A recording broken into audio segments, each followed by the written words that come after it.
Olá, tudo bem? Estamos começando mais um programa aqui do Radar Só Política.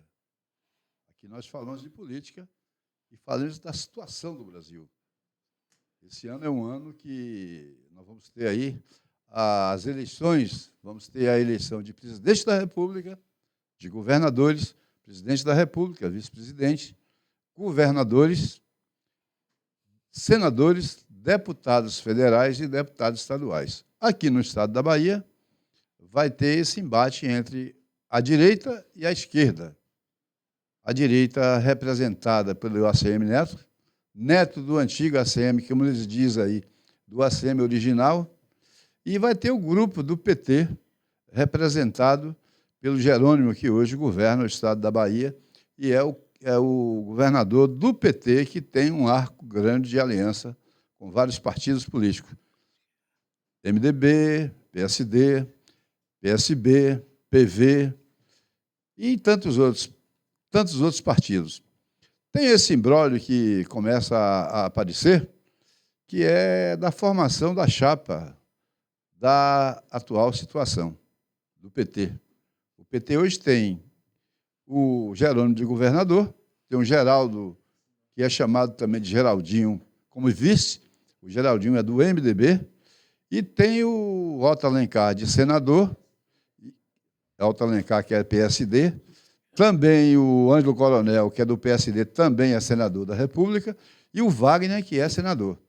Vamos ter agora uma renovação para 2 senadores nos estados brasileiros. Aqui na Bahia não vai ser diferente.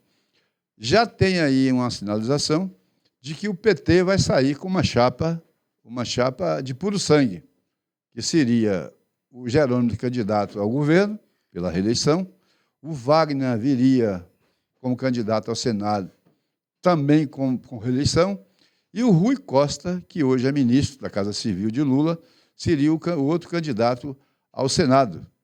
Só que o Ângelo Coronel quer ser também candidato ao Senado. Então, você tem 3 candidatos para 2 vagas no arco de aliança.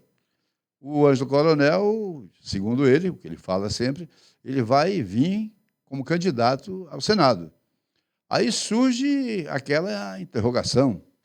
E se o Ângelo Coronel não tiver a legenda, não tiver o apoio, se esse lado que governa a Bahia não sair com a chapa puro sangue, para onde vai o Ângelo Coronel? Ele sairá candidato a Senado, no PSD, num grupo que apoia o governador Jerônimo, independente, ou ele vai fazer uma migração para o lado da oposição, que no caso seria o representante, o ACM Neto, que é do União Brasil. Parece que a eleição vai ter aí um imbróglio. O Ângelo Coronel hoje é um político já com bastante musculatura. Ele foi deputado estadual, foi presidente da Assembleia Legislativa. Ele tem um filho deputado estadual, tem outro filho deputado federal. Ele é senador. Só falta agora a mulher dele ser a prefeita de lá da terra dele.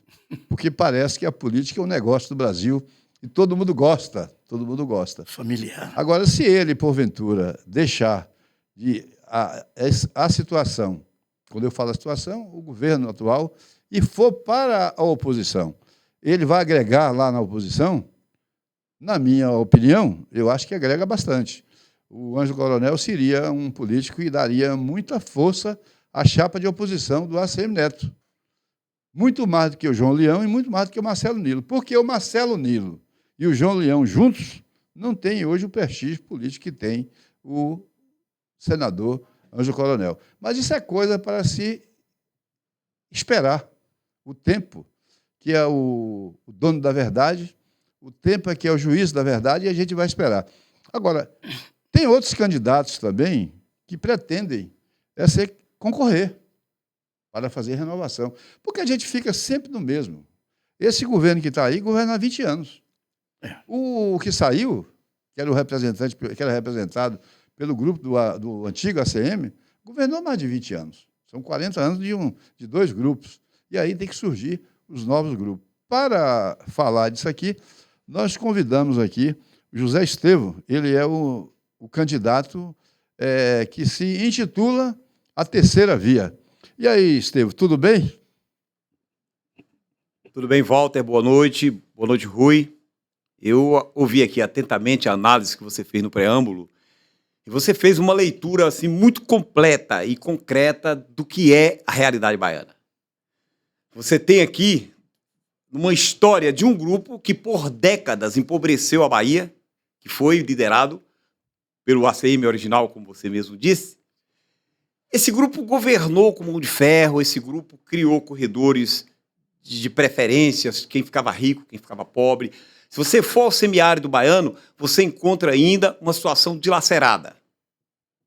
Esse grupo chegou um momento em que ficou insustentável. O povo baiano, de sã consciência, sabia que naquele momento precisava de uma mudança.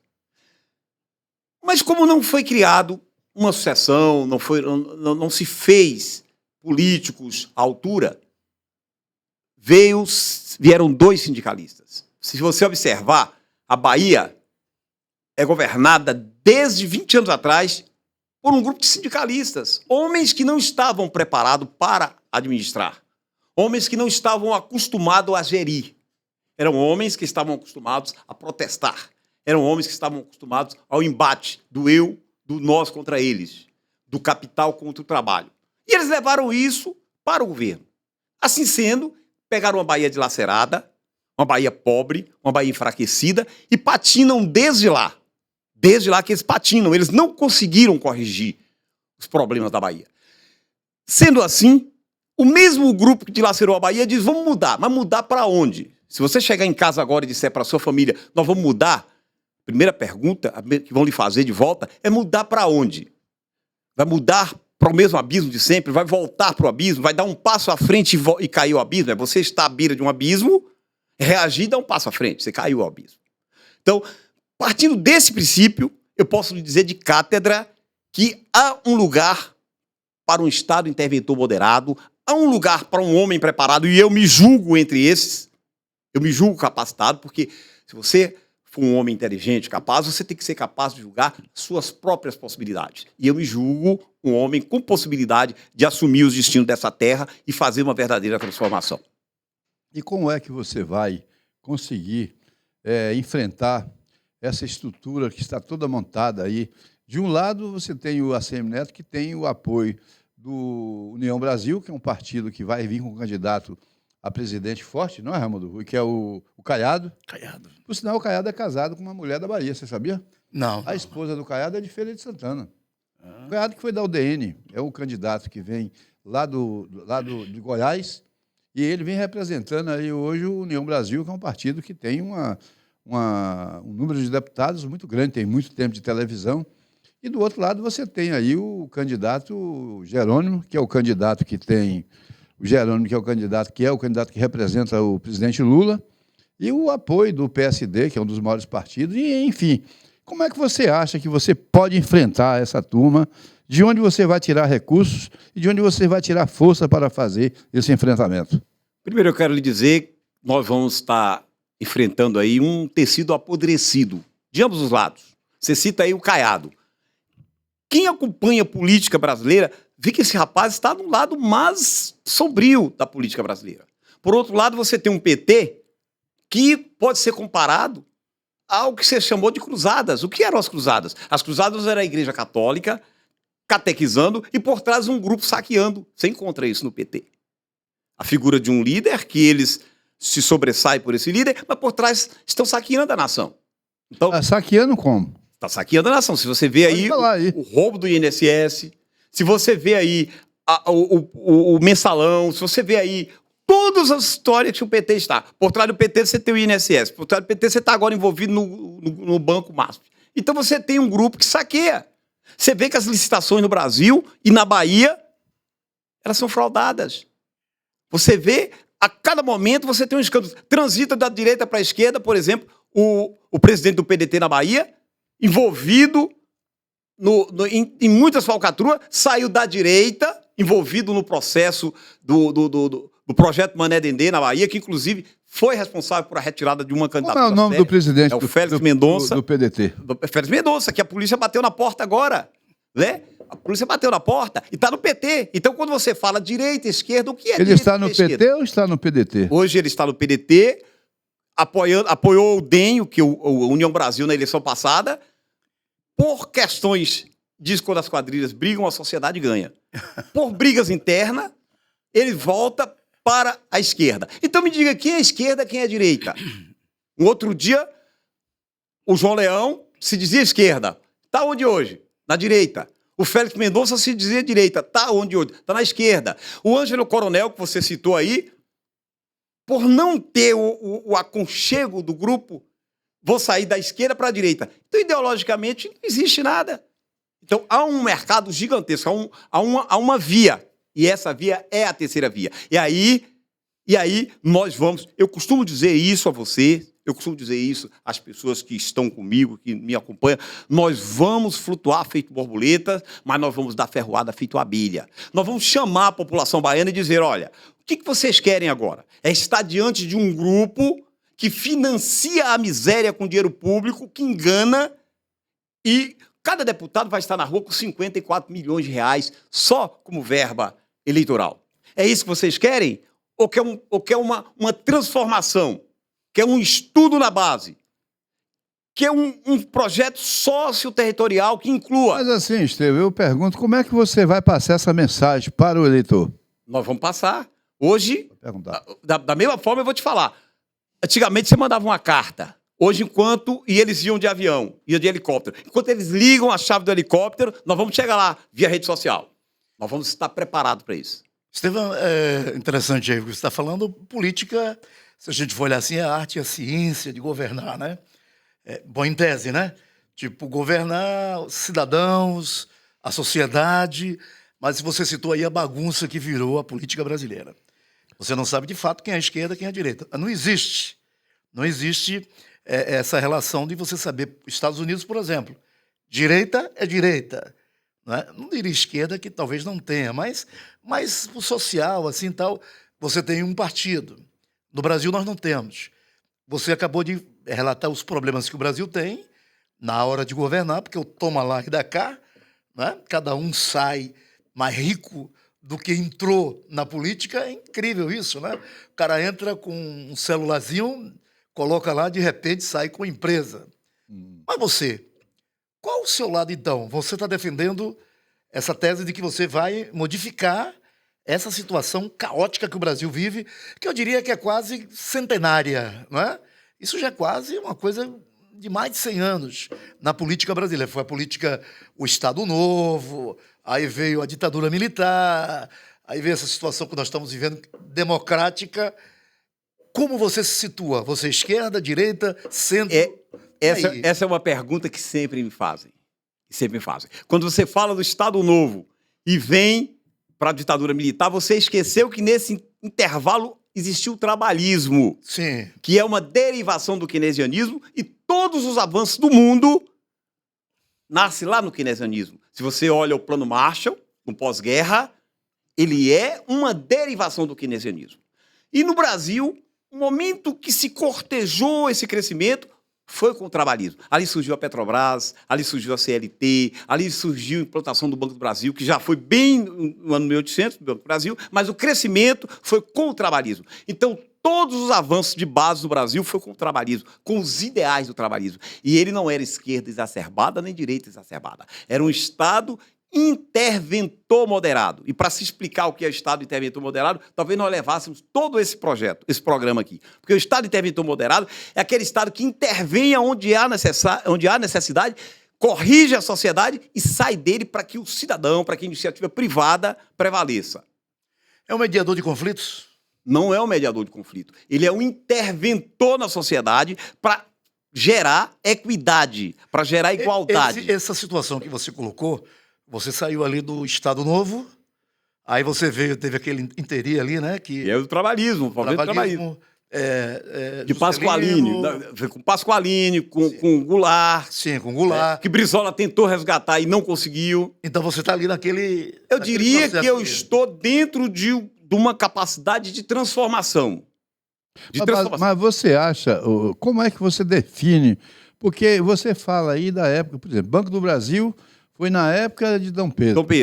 Quem fundou o Banco do Brasil foi Barão de Mauá. Que ele foi o maior empreendedor do Brasil, Barão de Mauá foi quem colocou luz no Rio de Janeiro, Sim. foi quem fez a primeira estrada de ferro do Brasil. Grande empresário brasileiro, né? Foi quem botou todos os navios para fazer viagens. Né? O grande empresário foi quem trouxe as indústrias para o Brasil, montou o Banco do Brasil, montou, inclusive, o Banco do Brasil no Uruguai, mas a coroa, junto com os políticos, detonaram o Barão de Mauá, porque achava que ele queria ser político, quando, em verdade, ele queria ser apenas um empreendedor para transformar o Brasil. Como é que você define o trabalhismo no momento atual, dessa modernidade? Porque parece que os empregos começam a sumir. Você não tem mais emprego, porque hoje, com o mercado completamente aberto e com toda essa estrutura da tecnologia, as máquinas estão tomando o lugar do homem. Você tem muitos países em que os hotéis já são... quem serve nos hotéis são os robôs. Você já tem carros andando na rua sem motorista. Como é que você define uma economia como a do Brasil, com uma economia fraca? Porque o Brasil é um país pobre, o Brasil não é um país rico. O Brasil ele é rico das riquezas naturais, da beleza. Mas se você pegar, por exemplo, todo o dinheiro que você produz no Brasil, todo o PIB brasileiro, e você dividir de igual para todos os brasileiros, não dá nem R$ 1.500 para cada um. Então é uma economia fraca, um país que tem um sistema fiscal horrível, e um país que ainda é um país, aí eu vou lhe fazer a pergunta, é essa que eu quero chegar. Como é que você define o trabalhismo e como é que você vê a justiça do trabalho no Brasil, já que o Brasil é um dos poucos países no mundo que tem justiça do trabalho? Bom, vamos voltar um pouco na história. Se você lê Né? o livro A Era da Incerteza, do economista John Kenneth Galbraith, ele já falava desse momento do fim do emprego, e nós estamos chegando a ele. A tendência é que na Terra e no mundo, apenas 1/3 da população tenha emprego. Os demais viverão do empreendedorismo, viverão da prestação de serviço. E aí, o trabalhismo traz um Estado interventor moderado, como foi agora na unificação das duas Alemanhas. Lá se criou o chamado capital paciente. O que faz o capital paciente? Vai financiar os pequenos negócios, vai financiar a iniciativa privada, vai financiar o empreendedorismo em grupos. Ele não vai doar o dinheiro, ele vai financiar e ter de volta. Bom, no Brasil, você tem uma legislação trabalhista que hoje ela já impede o emprego. Você tem um grupo de sindicalistas hoje como juízes. Você tem militantes, e aí eu posso falar, na Justiça do Trabalho. Tanto é que a reforma trabalhista não é respeitada pela maioria dos juízes. Eles não seguem a reforma trabalhista. Então, penaliza o pequeno negócio. Nesse aspecto, impede o pequeno negócio gerar emprego.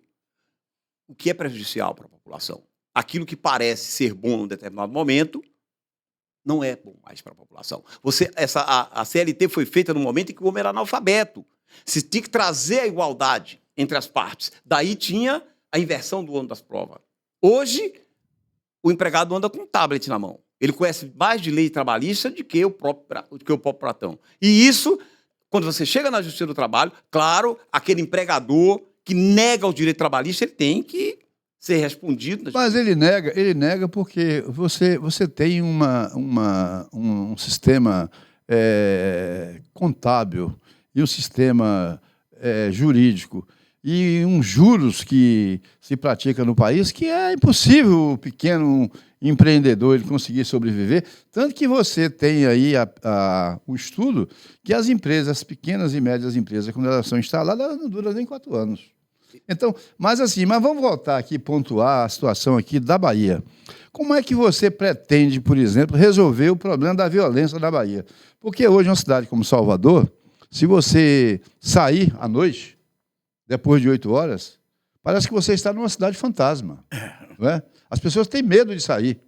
A milícia e os comandos, o Comando Vermelho e o PCC, tomaram conta de tudo. Hoje eles têm um aparato muito maior do que os policiais. Como é que você vai resolver esse problema da violência? A violência, ela tem tirado, inclusive, o foco do que interessa, que é o desenvolvimento socioeconômico. E ela nasce daí.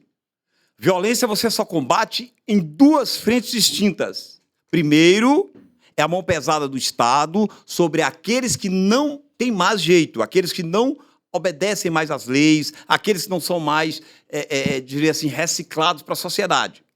Do outro lado, você tem que ter a intervenção do Estado. Aí é o Estado interventor moderado que vai intervir na sociedade, garantir a escola de boa qualidade, garantir a profissionalização, garantir o emprego das famílias. Mas como é que você garante escola de boa qualidade se o professor ele é ameaçado o tempo todo na sala? Há uma proibição de reprovação. Eu me lembro, eu sou maduro, bem maduro, já estou caindo, inclusive. Nós aqui somos maduros, né? Não somos maduro do Maduro da Venezuela. Somos maduros pela idade. Não. Nós, antigamente, e eu sou filho de uma professora, nós, antigamente, no terceiro ano primário, a gente sabia fazer somar, subtrair, multiplicar, dividir, fazer percentual, fazer equação do primeiro grau, fazer regra de três simples, fazer composição, que é hoje o que chama de redação. E hoje o cara sai da escola, na faculdade, e ele mal sabe escrever o nome. Porque o sistema proíbe de reprovação, proíbe de reprovar o aluno, e o professor ele está assombrado lá na sala. Como é que você consegue controlar isso? Nós vamos fechar a violência e vamos para a educação. Então, se você não se resolve violência com mais violência, há necessidade, sim, da mão pesada do Estado, há uma necessidade de encarceramento em massa para aqueles que não têm mais jeito, há uma necessidade de encarcerar também os que fraudam licitação, o bandido do colarinho branco. Agora, há uma necessidade de você intervir na favela não apenas com a metralhadora, mas com o Estado interventor moderado, levando a educação, criando os atratores de saúde, levando emprego, levando saneamento básico, desadensando favelas e dando dignidade ao ser humano. Nós vamos fechar aqui a violência para nós chegarmos na educação. Eu falo isso várias vezes para abrir uma janelinha na cabeça das pessoas e elas entenderem. Se nós estivéssemos nessa sala e essa sala tivesse alagada e nós tivéssemos aqui todos os instrumentos, nós enxugaríamos essa sala em meia hora. Eu acho que enxugaríamos. Mas se alguém abrisse uma torneira ali, nós não enxugaríamos nunca mais. Nós estávamos enxugando e a torneira drenando, a torneira irrigando. Bom, assim é a violência. Não adianta você prender. Foram lá no Rio de Janeiro, na favela agora que mataram no Complexo Alemão, 120 homens. Pode ir lá hoje que está reposta. Porque lá você tem o fornecedor do crime, que são as famílias desagregadas, a falta de assistência básica, a fome, a miséria. Então, esses são os fornecedores do crime. Se você não estancar o fornecimento do crime, e aí os que estão pleiteando o governo da Bahia até agora... Mas como é que você vai fazer isso, Estevam? Isso é a longo prazo. Isso não é de hoje, mas tem que começar. Assim, deixa eu lhe fazer... Vamos fazer aqui uma pergunta pontual, para que você ganhe seu tempo e aproveite aqui, porque é uma oportunidade boa para você. Você está em que partido político? Hoje, eu estou filiado ao Cidadania, mas nós ainda estamos discutindo se o partido nosso será ou não Cidadania. Quem é o presidente do Cidadania na Bahia? O Cidadania está com intervenção federal. Está com intervenção federal, está com imbróglio, está com intervenção federal, está com problema na Bahia. Ele é o partido do Paulinho da Força? Não. Ele é o antigo PPS. Hoje está o Freire, mas que era o outro Cidadania de Freire. Né? Então está aí, o Cidadania tem definido. Então nós estamos aí, questão partidária. O Roberto Freire. O Rui me perguntou nesse instante. O Roberto Freire, ele ainda está militando na política? É 80 e tantos anos, mas está. Mas vamos deixar o Roberto Freire lá, vamos concluir aqui a questão da violência. Não, mas é bom você falar como é que você... O que nós queremos aqui saber é como você vai enfrentar o sistema. Nós estamos construindo aqui. É. Mas de que maneira? Pontualiza. Olha, você tem... Qual é o apoio que você tem? Você vai ser apoiado por quem? Se você observar que na última eleição, apenas 52% do eleitorado foi às urnas, você tem aí 48% da população que quer alguém para apoiar. Esse é o apoio que nós precisamos. De 48% da população que não encontrou nos atuais dirigentes e os dois que estão aí. Mas e como é que você vai trazer esse povo para você, amigo? Nós vamos trazer pergunta porque a parte. Estevão, por exemplo, o Brasil é um país totalmente desigual, não é isso? Desigual. Totalmente desigual. As leis não funcionam. Elas não funcionam. Só para pobre, preto e pronto. Mas você tem esse enfrentamento. Falamos aí, você falou da questão da segurança lá no Rio de Janeiro, onde as pessoas são mortas, aqui na Bahia, né? No Brasil inteiro. E muitos caras saem da prisão ou na prisão dão ordem para matar outras pessoas aqui no Brasil. Isso é normal. E neguinho, e só fala que o crime está muito perigoso. Quer dizer, você tem um enfrentamento grande com a própria justiça, já que você é muito aberto, você fala as coisas reais do que vem acontecendo no Brasil. Vou também lhe dar uma cutucada aí. O nosso judiciário, cheios de homens amarrados, com o próprio sistema econômico, com o próprio sistema político. Quer dizer, é sério que você vai enfrentar para você resolver esse problema, como você quer implantar, mais pelo lado trabalhista, né? Acho que é isso. Será que o Estado vai ter que ser o interventor nessa área? Mas o mais importante, Raimundo, é ele dizer aqui para os nossos telespectadores de que maneira ele vai fazer esse enfrentamento. De onde é que ele vai tirar, a força e a vitamina e o combustível para fazer isso? Você está fazendo duas perguntas. Primeiro, você está falando do enfrentamento eleitoral ou enfrentamento enquanto governante? Do qual você se refere? Eu estou falando no momento. Você veio para participar. Eleitoral. Administrativo. Para falar da sua candidatura. Então é essa que eu quero entrar. Hoje. E é bom para você. Hoje, eu estava começando a dizer a você, a possibilidade de nós estarmos num programa como o seu, que daqui a pouco está no YouTube. O Rui dizia nesse instante que um programa que tinha 10 pessoas ouvindo, 10 minutos depois tinha 1.200 pessoas ouvindo. Já tem um monte ouvindo agora, mas vai a partir daí, você já ouviu um provérbio popular que diz que um galo sozinho não tece uma manhã. Mas vários galos formam um alvorecer. Então, nós estamos recebendo convites, tive agora no podcast da Band, estou estando no seu, e a cada momento as pessoas estão conhecendo essa candidatura. Nós já estamos recebendo hoje apoio, mas isso é interessante. Ontem eu recebi um apoio de Juazeiro, extremo norte, e recebi um apoio de Eunápolis, extremo sul.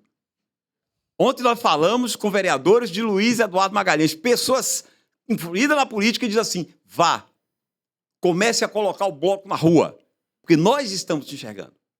Antigamente, nós não tínhamos condições de falar, só falava quem tinha televisão.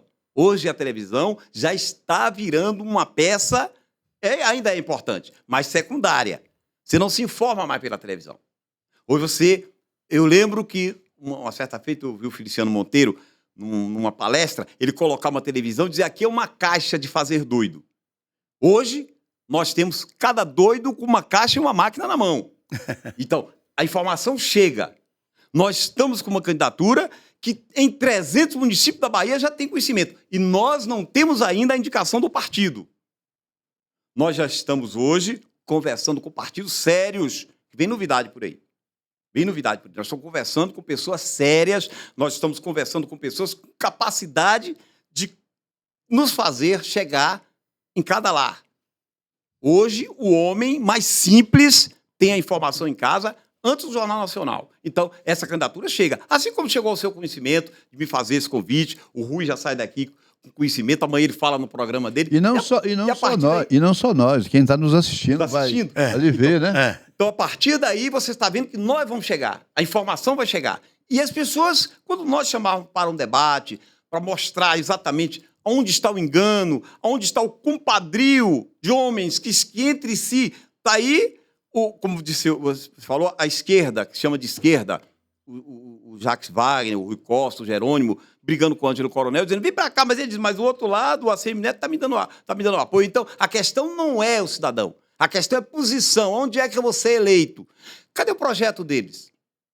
Vamos discutir projeto? Nós estamos falando de gerar um Estado que faça o desenvolvimento socioterritorial, com implantação das indústrias motrizes, com implantação do chamado Polo de Desenvolvimento de Perrot. Nós precisamos fazer isso.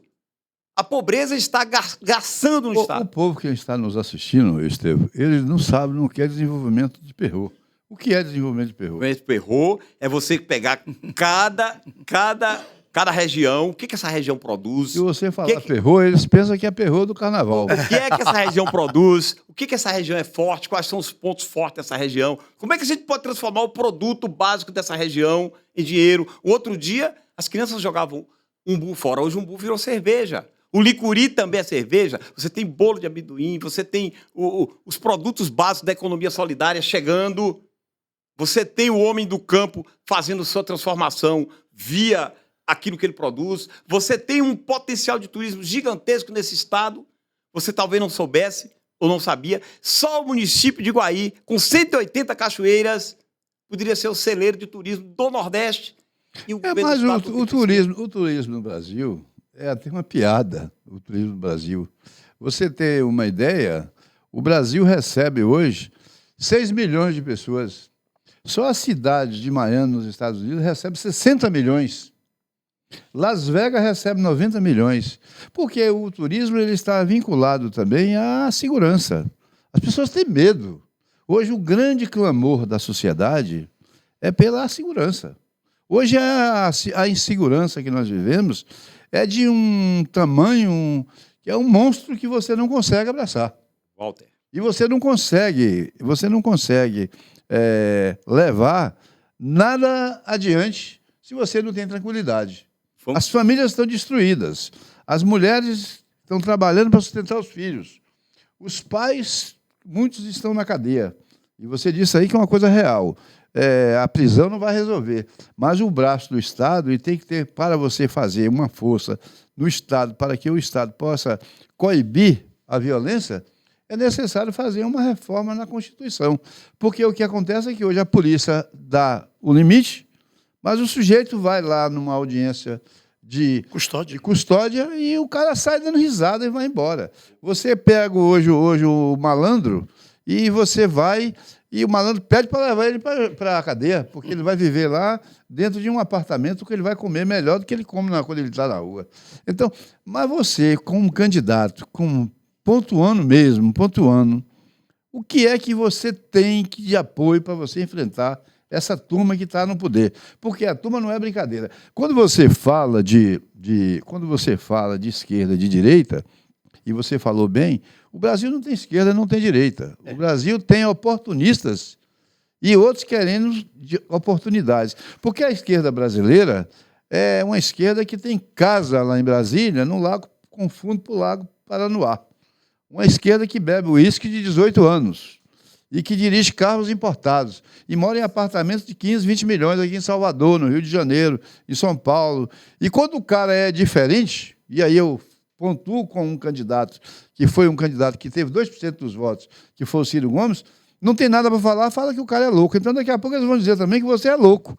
Você enfrentar o ACM Neto, que tem uma base toda estruturada, e enfrentar o Jerônimo, que tem toda uma estrutura. Como é que você vai sozinho enfrentar esse povo? Primeiro eu quero te dizer que não estou sozinho.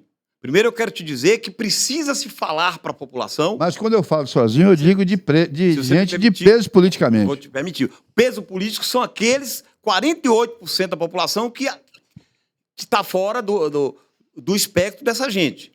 Esse é o peso. Eu preciso falar para quem vota, preciso falar para quem decide. Agora, por que a legenda nossa tem sido caçada como foi com o PDT? Agora eu preciso voltar, para a gente, senão a gente fica multifacetado, a questão da violência. O Estado precisa agir, sim, encarcerando aqueles que não tem jeito. Só para nós fecharmos a violência, porque isso incomoda, sim. Não vai ter paz num país com fome.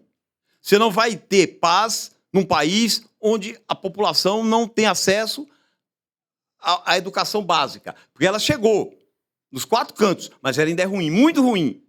Você chegou agora na China, por exemplo, a China chegou a proibir a educação particular, porque ela desnivela a sociedade. E no Brasil ainda continua desnivelando. A criança, na fase escolar inicial, ela não aprende, ela sai do primeiro ciclo sem dominar as 4 operações. Nós vamos corrigir isso. A criança sai desse primeiro ciclo sem interpretar o que lê.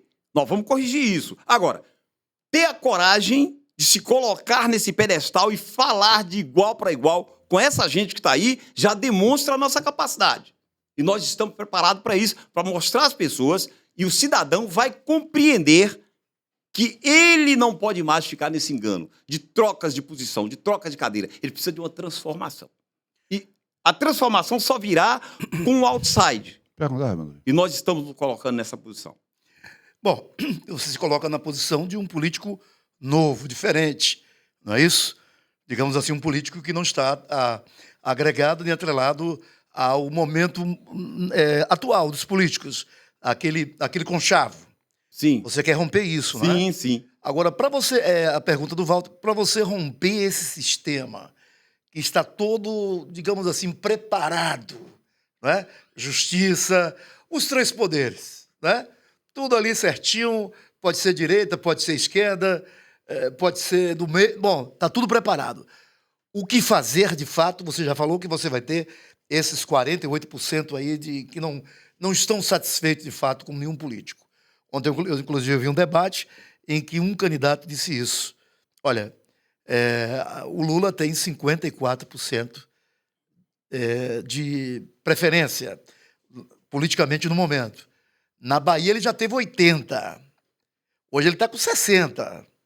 Você acha que esse tipo de política não é só o Lula, eu falo a Semineto também, não é a direita nem a esquerda, mas você acha que para romper isso, o Bolsonaro rompeu isso com a internet, mas ela já não é mais a mesma coisa do tempo do Bolsonaro, porque criaram muita fake news.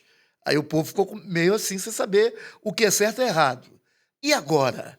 O que fazer para enfrentar, como o Walter falou, esses chefões da política, esses caras, esses ladrões, os caciques, Bom, cheios de dinheiro. Eu te pergunto uma coisa. O dinheiro desses caciques pode até chegar, mas vão te fazer se sentir bem nesse país, te sentir seguro, te sentir que está havendo justiça. Esse dinheiro desses caciques vai mudar a sua forma de pensar no dia que você for à urna? Ainda tem um detalhe. Ainda tem as religiões que estão entrando também para dar apoio a esse sistema e não estou dizendo todas, mas boa parte delas são, digamos assim, cooptadas para fazer aquilo que o chefe mandar. Ainda tem todo esse sistema que antes os religiosos não entravam nessa parada. Entravam mais, ficava assim. Você já ouviu falar na servidão voluntária, não já? Sim. O homem de hoje não está mais propenso à servidão voluntária. O homem de hoje não está mais propenso a seguir cegamente um coronel. Então, nós vamos colocar diante dessa população, e aí com muita propriedade, num estado em que 85% da sua população é afrodescendente. E os afrodescendentes sofrem aqui desde a origem. Você vai à penitenciária do nosso estado, lá são 90% de homens negros e pardos. Mas se você for à Assembleia Legislativa, ao contrário, é 100% de homens brancos. Homens, mulheres brancas. Nós vamos colocar para essa população. O momento é seu. Venha construir conosco. Eu quero ser o porta-voz dessa população.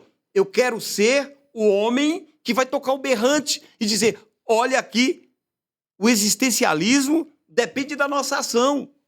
Você vai fazer uma mágica, então. Não é mágica, não. Não é mágica, não. Eu aqui quero lhe colocar o seguinte, não é mágica. É nós chegarmos à população.